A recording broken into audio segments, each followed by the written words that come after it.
Leigh Richardson, brain health coach here with the Brain Performance Center in Dallas, is with us. Leigh, thank you so much for coming on. Thanks for having me. Now, I think the most startling thing about this, not surprising, but just startling as it always is the fact that Grayson Murray, had been dealing with mental health issues, with anxiety and with depression specifically.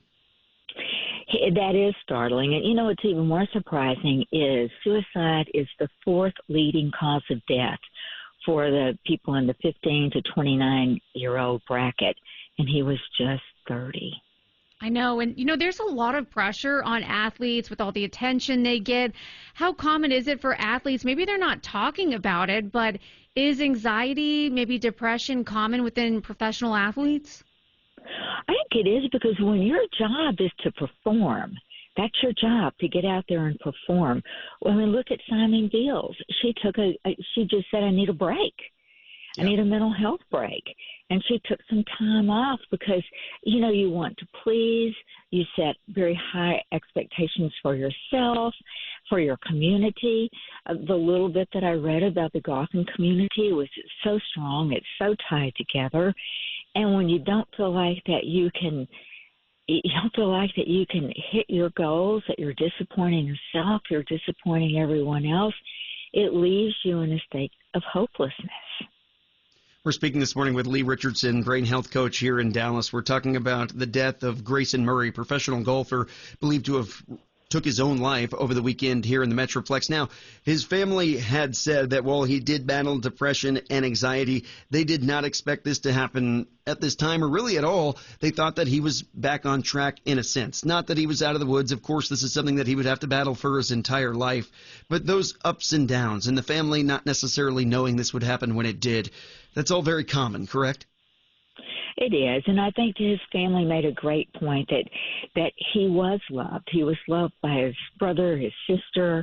He was loved by the public, and that's what contributes a lot, is when we feel like no one cares and we feel disconnected. And I hope our listeners really think about, if you have somebody in your life and they just don't seem to be quite the same, show them some love. Reach out, ask how they're doing, check in on them. And that's the thing. Sometimes when people are battling with anxiety, depression, it's not very obvious. Sometimes people put on a really good poker face. I mean, how can people be in tune with those who are struggling? Well, I just think you have to watch their behavior and watch for something like he quit.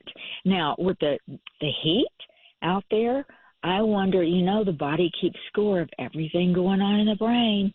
And the humidity, the first thing I thought was there some type of physiological reaction intersecting with a psychological reaction? And I don't know the answer to that. But watch for when people start to isolate, when they say they can't sleep, when they don't eat, when they don't want to participate and do the things that normally bring them joy. And you're right. They're so good at hiding. And we're all so busy. How are you doing? Oh, I'm fine. Okay. If somebody says, I'm fine, maybe just stop and say, I've been fine before. If you want to talk about it, I'm here. Yeah. Great advice. Leigh Richardson, brain health coach, Brain Performance Center, friend of the show. Thank you so much. We appreciate it.